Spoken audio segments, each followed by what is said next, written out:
Dapat kontrolado lang. Ganyan.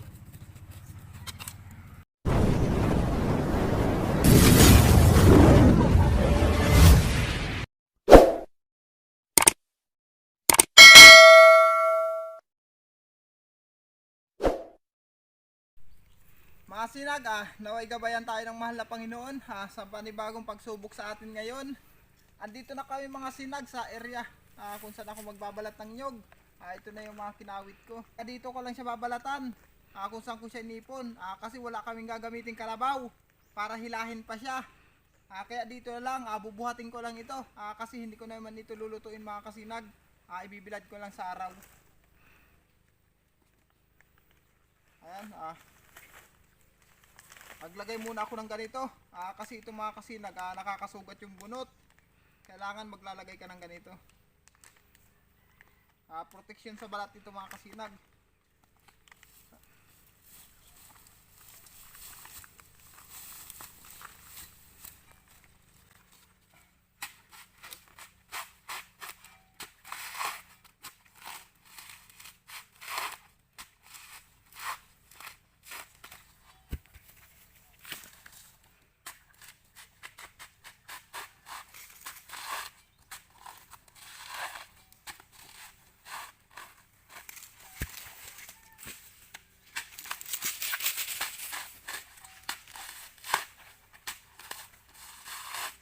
Ayan mga sinag, natapos ko na yung binabalatan ko dito. Ayan na, binabaak na ni Mrs.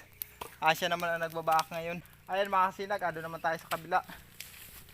Dito naman tayo, malapit lang naman. Diyan muna si Mrs. tapos si Chloe, yung anak namin bunso. Ay, mausok. Ayan, dito na naman ako magbabalat. Ayan. Ito naman yung babalatan ko mga kasinag.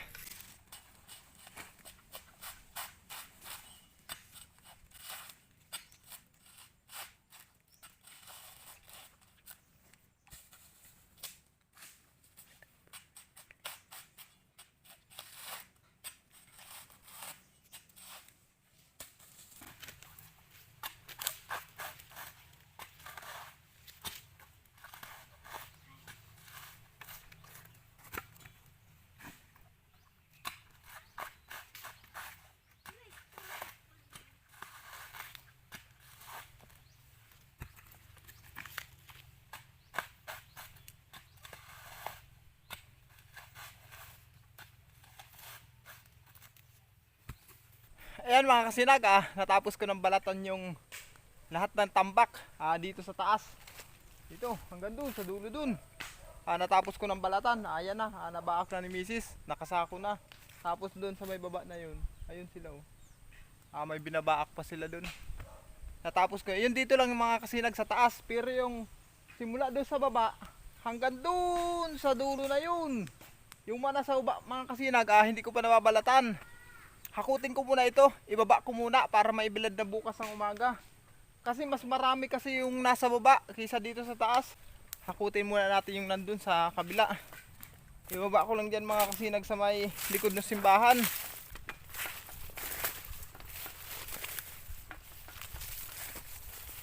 Ayan. Nakasako na yung mga sinag. Buhatin natin. Diyan muna kayo mga sinag ha.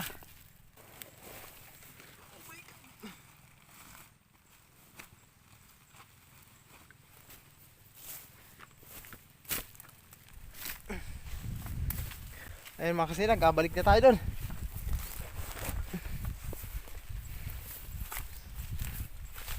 Doon tayo.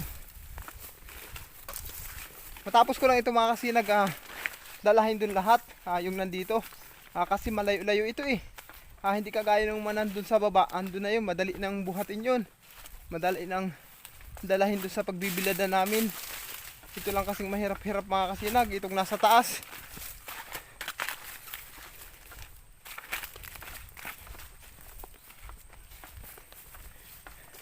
Pag nagkukupra kasi dito mga kasinag, wala naman akong katulong. Sulo lang ako.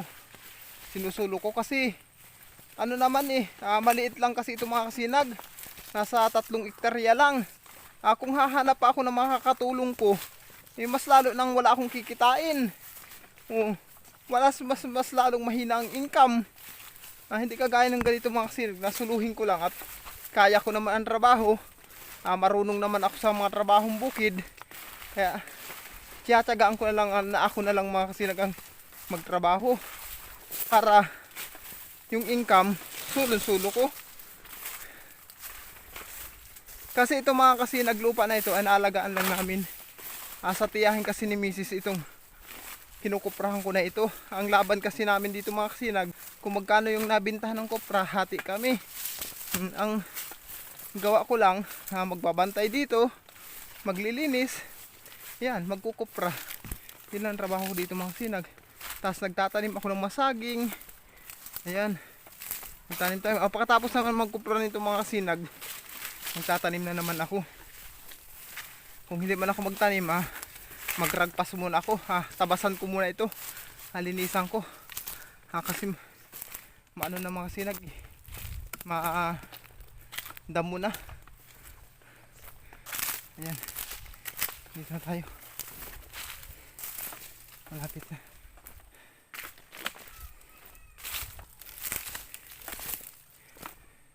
Wala kasing maayos na daanan dito mga kasinag, dito sa lugar na ito. Tarik kasi yung daanan dito. Ayan, nandito na tayo.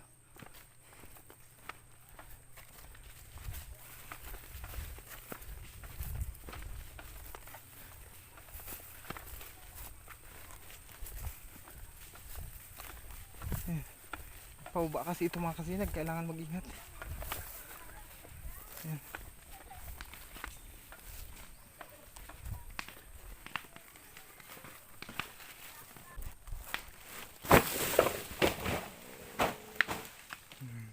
Ayan o mga kasinag, di ba? Ang dali lang. Kasi ito mga kasinag, bangin kasi yan. Napakahirap babain yan. Kaya dyan, pinapagulong ko lang ng pinapagulong dyan. Para pagbuhat ko ba sa baba, mapunta dun sa pagbibiladan ko, madali na. Kasi kung iisa-isahin kong ibababa pa dyan, mahirapan ako. Ayan mga kasinag, update ko lang ulit kayo sa mga susunod. Kasi maghahakot muna ako. Hanggang dito lang muna. Hindi ko na pinupuno mga kasinag kasi kapag hina na, ano man kung marami sa balik, basta magaan. Kanina kasi punong-puno, nahirapan ako. Kaya ngayon,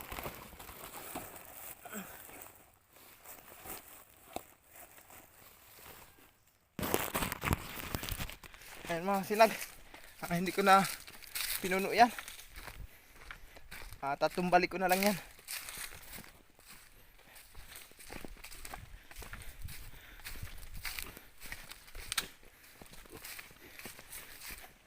Mahirap kasi magbuhat ng sulo pag walang nag-aatang mga kasinag, pag punong-puno.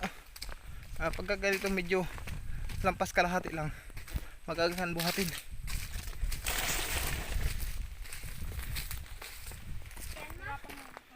Ayan mga kasinag, dito na tayo sa pagbibiladan. Dito namin binibilad mga kasinag sa simento, para madaling matuyo. Ayan na. Ayan, nakabilad. Ayan. Grabing init. Kaalas 12 ba naman ang tanghali.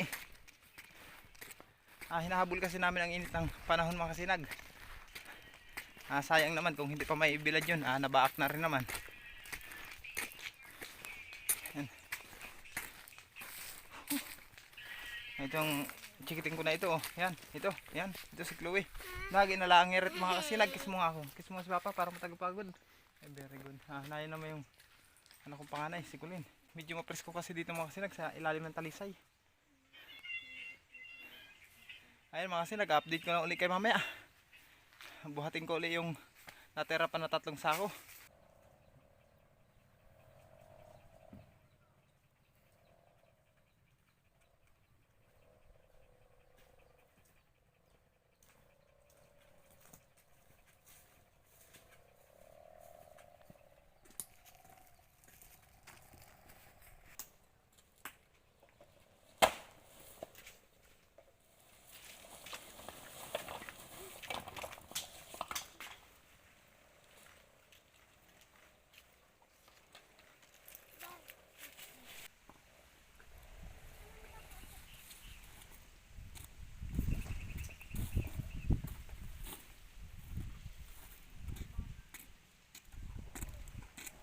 Salamat, mahalama.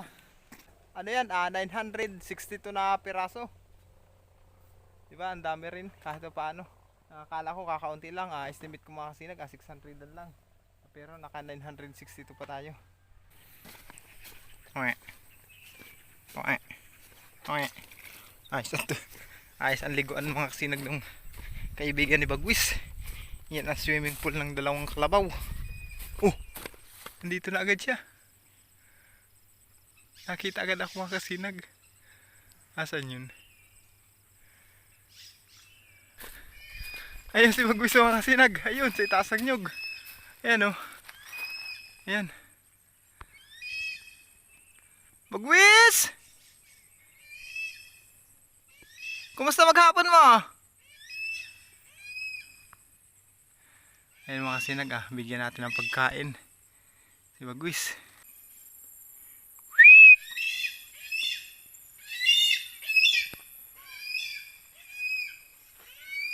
Ayan. Dito tayo mga kasinag. Dito tayo sa looban. Dito ko pakain si Bagwis. Dali natin dito sa loob yung pagkain. Bagwis! Ayan. Very good. Bagwis!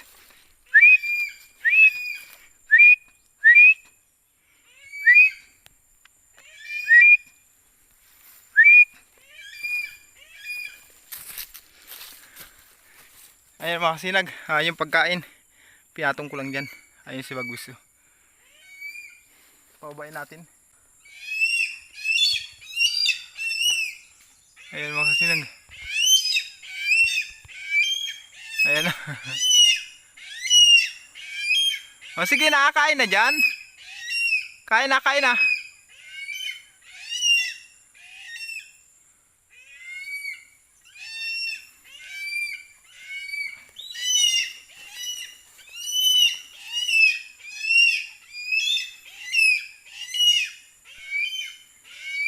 Sige na, kain na. Kain na dyan. Dalahin mo sa itaas ng puno yan.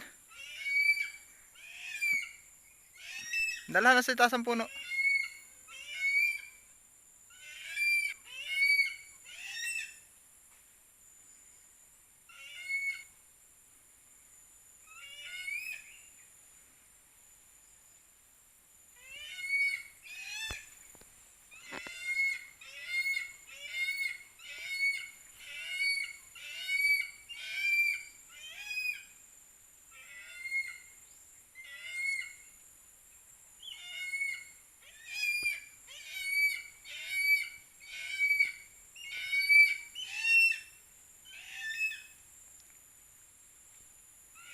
Sige na, kain na. Kainin mo na yan. Dali mo sa itaas ng puno.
Sige na, dalahan na yan.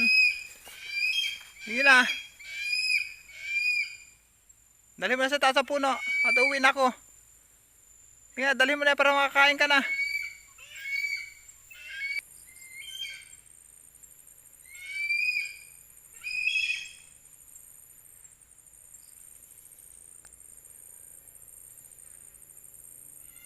Ayan mga kasinag, dinala na ni Bagwis sa itaas ng nyug yung kanyang pagkain. Ayun na si Bagwis.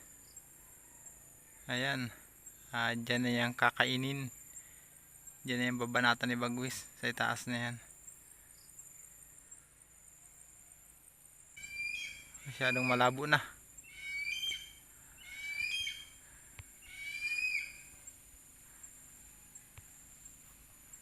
Ayan mga kasinag, hanggang dito lang po. Sa mga susunod na lang ulit. Bye bye. Yung mga magpapa-shoutout mga kasinag, shoutout ko lang po kayo doon mamaya sa bahay.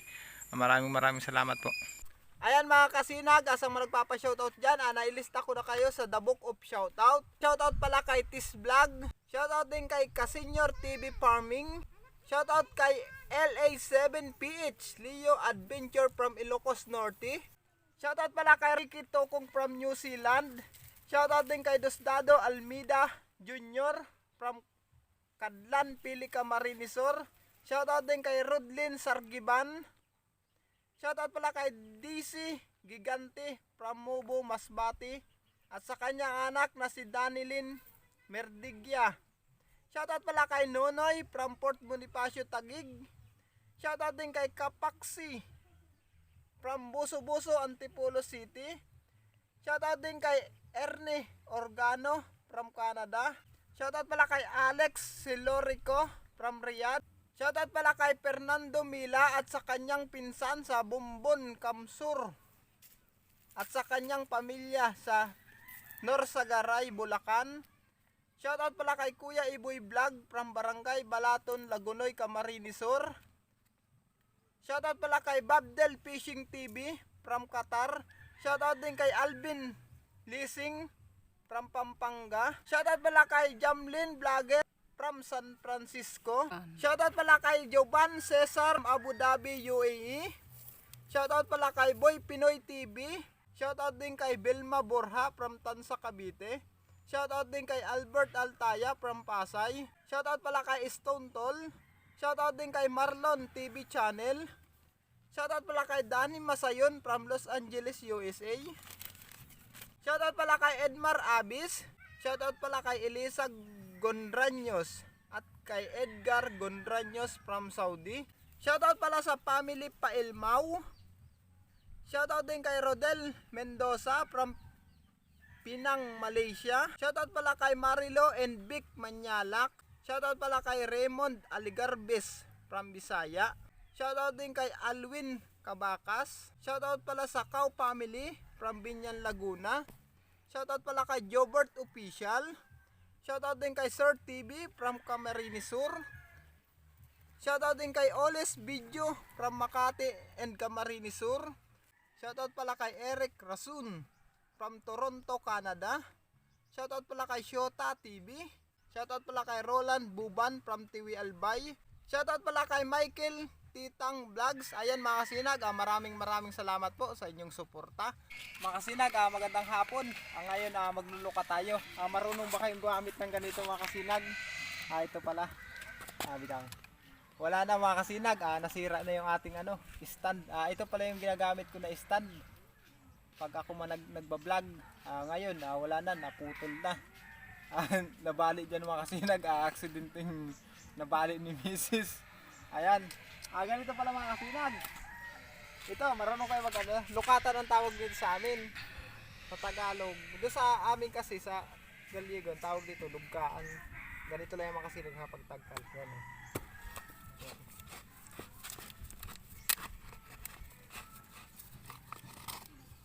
Ganyan lang mga kasinag. Yan.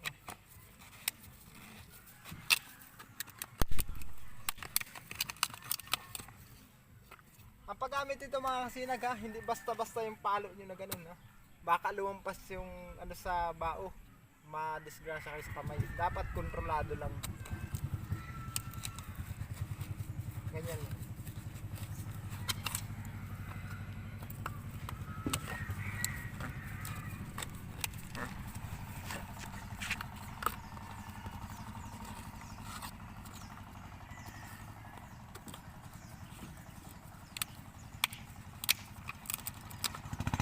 Update ko lang uli kayo hanggang mamaya mga sinag kasi baka sa dami nito mamayang gabi ko ba matapos, kaya update ko lang kayo mamaya mga sinag.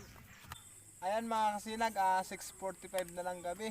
Nag-umpisa tayo kanina ay alas 4 o lampas alas 4 na. Hindi pa rin nangangalahati. Ang dami ko pa rin tatanggalin sa bao. Banat naman tayo mga kasinag.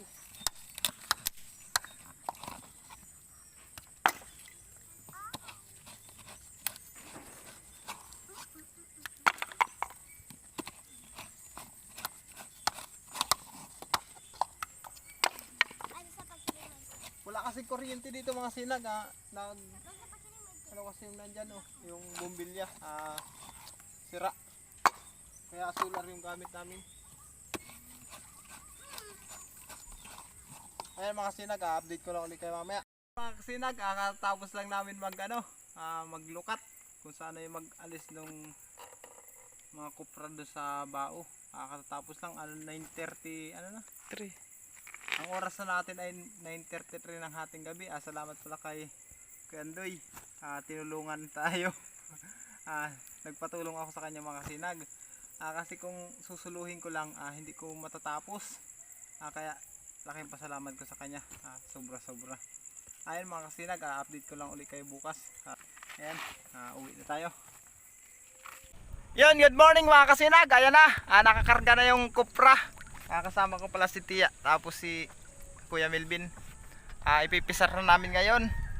Dito na natin malalaman mga kasinag kung magkano naman yung ating kikitain. Mga kasinag, ang ganda ng dagat namin ngayon. Kalmadang kalmada. Ayan.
Ayun mga kasinag, natimbang na namin. Andito na, dinala na ni Bush yung timbangan niya. Para hindi na daw kayo pumunta doon sa kanila doon. Ito na mga kasinag. Ayan. Nag 262 kilos lahat.